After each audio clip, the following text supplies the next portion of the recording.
Halo teman-teman, senang banget ketemu sama teman-teman lagi nih. Namun kali ini aku ingin membahas tema kebiasaan agar tidak boros mengeluarkan uang. Saat ini aku udah cukup selektif dalam menggunakan uang, tapi dulu setiap kali gajian uang langsung habis. Kalau ada barang yang aku inginkan, aku langsung beli tanpa melihat barangnya.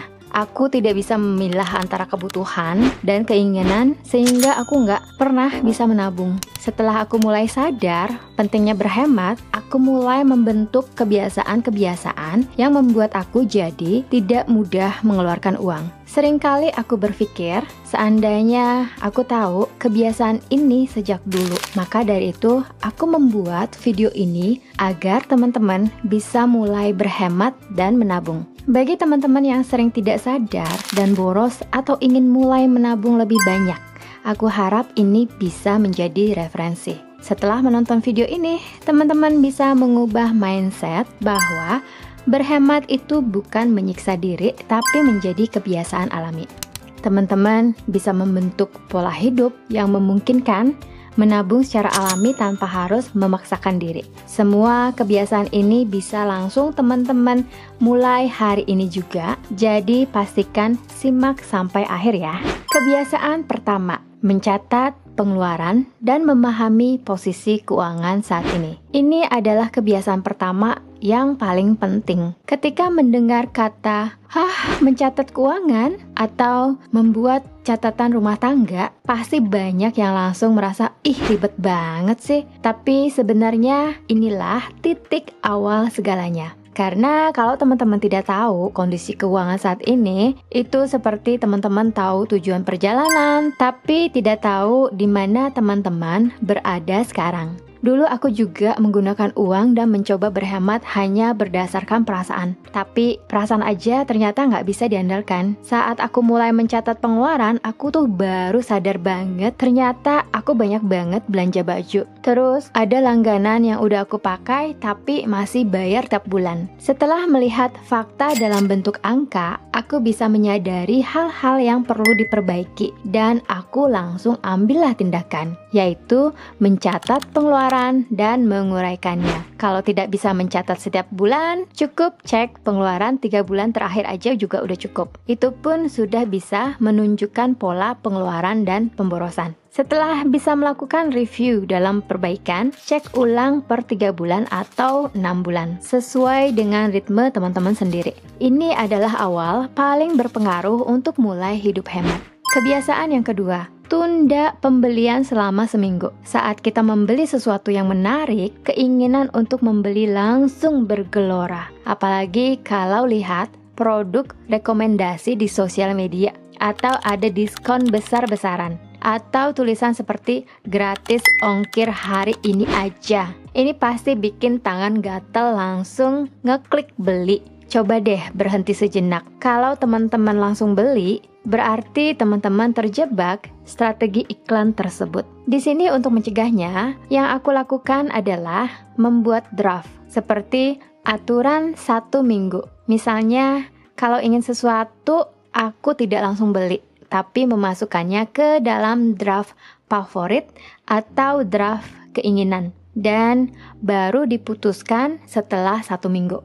Mungkin teman-teman merasa 1 minggu tuh lama banget ya. Aku juga dulu berpikiran kayak gitu kok. Tapi jujur, bahkan setelah 24 jam aja, keinginan itu biasanya udah mereda. Intinya adalah jangan terbawa impulsif. Setelah menerapkan aturan ini, aku bisa mengurangi pengeluaran sia-sia hingga puluhan ribu yen setiap bulan. Kebiasaan ketiga, hitung berapa jam kerja yang dibutuhkan untuk membeli barang. Ini adalah salah satu cara berpikir aku yang sangat kuat. Misalnya, teman-teman ingin beli barang seharga 400.000 lebih ke atas. Kalau penghasilan bersih teman-teman sekitar 4,5 jutaan, berarti barang tersebut mungkin setara 2-3 hari kerja dari gaji. Kalau begitu, teman-teman bisa bertanya, apakah teman-teman rela bekerja 2-3 hari demi barang tersebut? Di zaman sekarang, di mana semua bisa dibeli dengan 1 klik, kita sering lupa betapa berharganya uang. Kalau kita berpikir dalam bentuk waktu kerja, teman-teman akan mulai lebih selektif. Aku yakin ini bisa teman-teman terapkan juga untuk belanja sehari-hari. Makanan atau barang yang tidak terlalu penting kalau dikumpulkan bisa menjadi ribuan atau bahkan puluhan ribu rupiah per bulan. Kalau teman-teman hitung ke jam kerja, teman-teman nggak akan mudah mengeluarkan uang. Kebiasaan keempat, buang barang yang nggak perlu. Ini sudah sering dibahas oleh para minimalis atau pecinta hidup hemat. Ketika barang sedikit, biaya pengeluaran untuk mengelola dan merawat barang tersebut jadi berkurang gratis. Dan itu secara otomatis menekan pengeluaran. Seperti 3 contoh di bawah ini. 1. Menghindari beli barang yang sama 2 kali. Pernah nggak bingung saat mencari suatu barang, nggak ketemu? Akhirnya kita beli lagi kan? Dan begitu beli, barang lama langsung ketemu. Dengan mengurangi jumlah barang, teman-teman jadi tahu persis apa yang teman-teman punya dan tidak beli barang 2 kali. Yang kedua, mengurangi biaya penyimpanan. Banyak barang berarti butuh lebih banyak tempat, banyak rak dan kotak penyimpanan, dan semua itu membutuhkan biaya. Kalau teman-teman mulai dari membuang barang dan tempat penyimpanannya, teman-teman memutus siklus pengeluaran yang bisa memboroskan.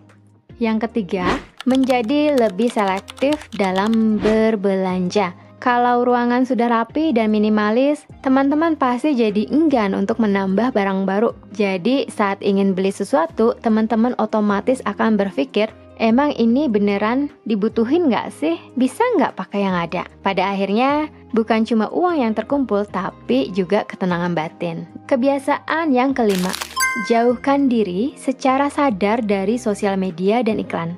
Ini sangat efektif ya teman-teman. Kita sekarang hidup di dunia yang terus-menerus memicu keinginan untuk membeli.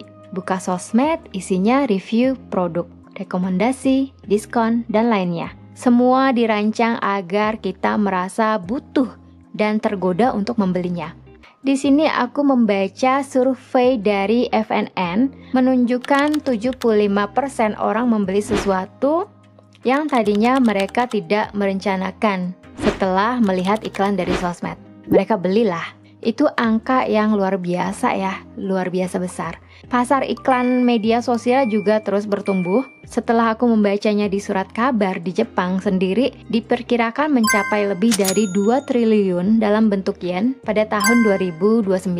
Artinya pengaruh sosial media terhadap perilaku konsumsi sangat kuat dan akan makin meningkat. Tapi karena sosial media sudah jadi bagian dari hidup kita, solusinya bukan hanya mengandalkan niat kuat untuk menahan diri, kita harus menciptakan lingkungan yang tidak menggoda. Misalnya, unfollow akun-akun yang sering mempromosikan produk dan menggantinya dengan memfollow akun yang bisa menolong kita bertumbuh. Mengurangi dan menggunakan sosmed lebih sedikit, hindari konten review atau rekomendasi belanja. Aku pribadi hampir tidak membuka X, TikTok, atau Instagram. Hanya YouTube yang masih aku tonton. Tapi aku tidak banyak menonton video review. Dengan begitu, keinginan belanja aku jauh lebih berkurang. Kebiasaan nomor 6. Miliki prinsip dalam menggunakan uang.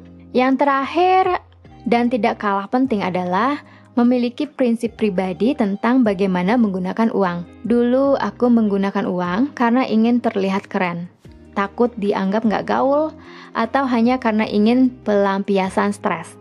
Jadi aku menggunakan uang berdasarkan standar orang lain, bukan standar aku sendiri. Dan sekarang aku punya prinsip pribadi yang jelas.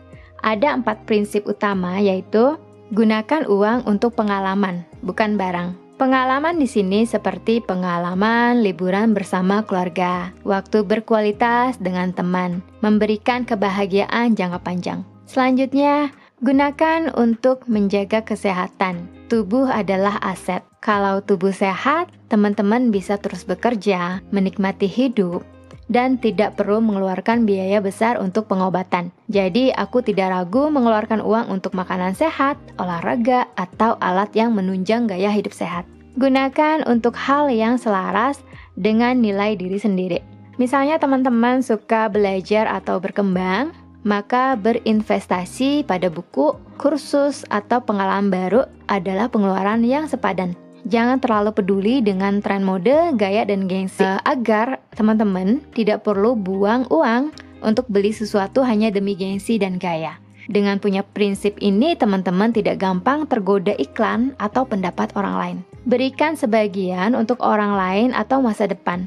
Aku juga mulai menyisihkan uang untuk hal-hal seperti donasi, sedekah, hadiah untuk orang terdekat, atau investasi masa depan. Gunakan uang untuk membuat orang lain bahagia atau untuk tujuan jangka panjang, memberi rasa puas yang jauh lebih besar dibanding belanja impulsif. Dengan punya prinsip ini, teman-teman tidak lagi pakai uang secara reaktif tapi secara sadar dengan penuh kendali. Bertanya setiap kali mau belanja, apakah ini sesuai dengan nilai dan prioritas hidup teman-teman? Kalau enggak, lebih baik ditahan. Sebagai penutup, itulah 6 kebiasaan agar tidak boros mengeluarkan uang. 1. Mencatat pengeluaran dan memahami kondisi keuangan. Kedua, menunda pembelian selama 1 minggu. Ketiga, menghitung jam kerja yang dibutuhkan untuk membeli suatu barang. Keempat, membuang barang untuk menciptakan ruang dan kesadaran. Kelima, menjauhkan diri dari sosmed dan iklan secara sadar. Dan yang keenam, memiliki prinsip dalam menggunakan uang. Awalnya mungkin terasa berat atau tidak biasa ya teman-teman. Tapi begitu dimulai dan menjadikannya kebiasaan, hidup ini akan jadi jauh lebih ringan. Dan teman-teman tidak hanya bisa menabung, tapi juga merasa lebih tenang. Tidak dikejar-kejar, perasaan ingin beli ini itu terus-menerus. Menjadi hemat bukan berarti menyiksa diri, tapi membuat kebiasaan hidup yang selaras dengan tujuan dan nilai hidup. Aku berharap video ini bisa membantu teman-teman mengambil langkah menuju kehidupan finansial yang lebih sehat dan bahagia. Terima kasih ya teman-teman. Keep terus. Salam kakebo, jangan bosan dan semangat. Makasih ya. Bye-bye.